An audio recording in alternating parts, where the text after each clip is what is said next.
When we think about what makes relationships hard, we usually think of the big things. But what if the real challenge isn't about grand gestures or finding some perfect match? What if it's something much deeper, something that happens in those quiet, really difficult moments? Let's dive in.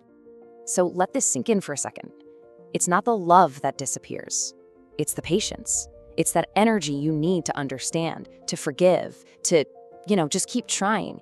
And the crazy thing is, no one ever really teaches us how to get that back once it's gone. Okay, so this brings us to a huge shift in thinking. All those arguments, the ones that feel so painful and so personal, well, what if they're not actually about a lack of love at all? What if they're a signal, a check engine light, pointing to something else entirely?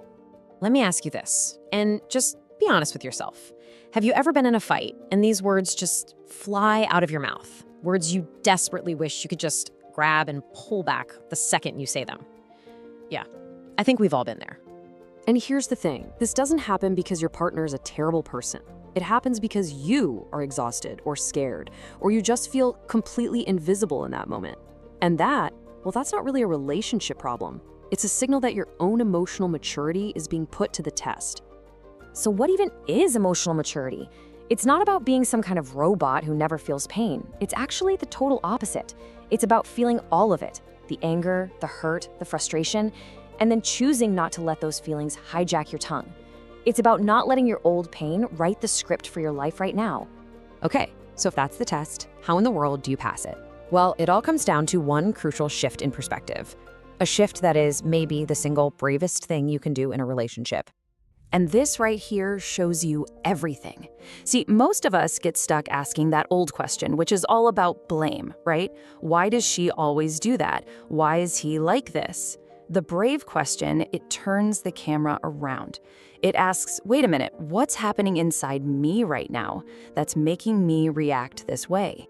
And let's be super clear about this. Looking inward is not waving a white flag. It's not saying, okay, fine, it's all my fault. It is the ultimate act of courage. It's taking ownership of your own feelings, your own reactions, which is really the only thing you can ever truly control. And when you start making that shift, your entire idea of what it means to be close to someone, it just starts to change. So let's talk about what real intimacy actually looks like. Spoiler, it's not what the fairy tales sold us. Emotional intelligence in a partnership isn't about being calm and zen 24/7. It's about being honest, and that starts with being honest with yourself. It's having the strength to say, you know what, I am really angry right now, and I need a minute before I say something I'll regret. It's choosing to talk, even when it's absolutely terrifying, instead of just slamming a door or going silent for days.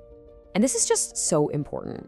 If you are waiting around for your partner to magically become a different person, you are going to be waiting a very, very long time. The real healing, the real change, it only begins the moment you stop waiting for them and you start working on you. Look, we all bring baggage into our relationships. We bring our anxieties, our fears, old wounds from way back. And it is a massive, unfair burden to expect your partner to fix all of that for you. That's not their job. Their job is to stand beside you, to support you, while you do the work of healing yourself. And that is what real intimacy is all about. It's not two broken halves trying to make one whole. It's two whole people with their own stories and their own healing journeys who make a conscious choice to walk together and to choose each other day after day. So how does this actually play out in real life? Because this isn't just some abstract theory. True growth, true maturity, it's all forged in those tiny, everyday moments. See, personal growth doesn't come from a book. It comes from your choices. It's that wisdom to know when to just stay quiet instead of needing to have the last word. It's the humility to be the first one to say, I'm sorry. And it's having the presence of mind to ask, how are you? And then actually stop and listen to the answer instead of just planning your reply. So please, let's just get rid of this myth of the perfect couple that never fights. It doesn't exist. The real sign of a mature, healthy relationship isn't the absence of conflict. It's the ability to repair things and reconnect after a conflict. It's all about how you come back together. And this is what that looks like.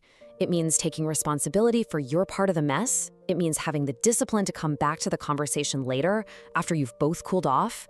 And maybe most important of all, It's shifting your mindset so you see your partner as your ally, even when you disagree, not your enemy.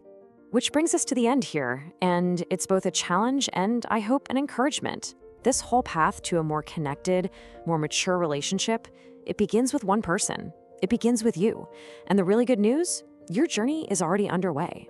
The goal here isn't to reach some state of relationship nirvana where nobody ever gets their feelings hurt. It's not real life. What it is about is this. It's about the willingness to keep choosing honesty. Honesty with yourself and honesty with your partner.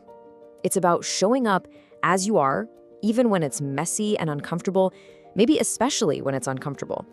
So as we finish up, I just want you to ask yourself if anything we've talked about today sparked something in you, if any of it just felt kind of true. What does that mean? It means you're already on the path. The simple act of questioning, of reflecting on this, of just being open to these ideas, that is the work. You've already started. And we'll leave you with this last thought.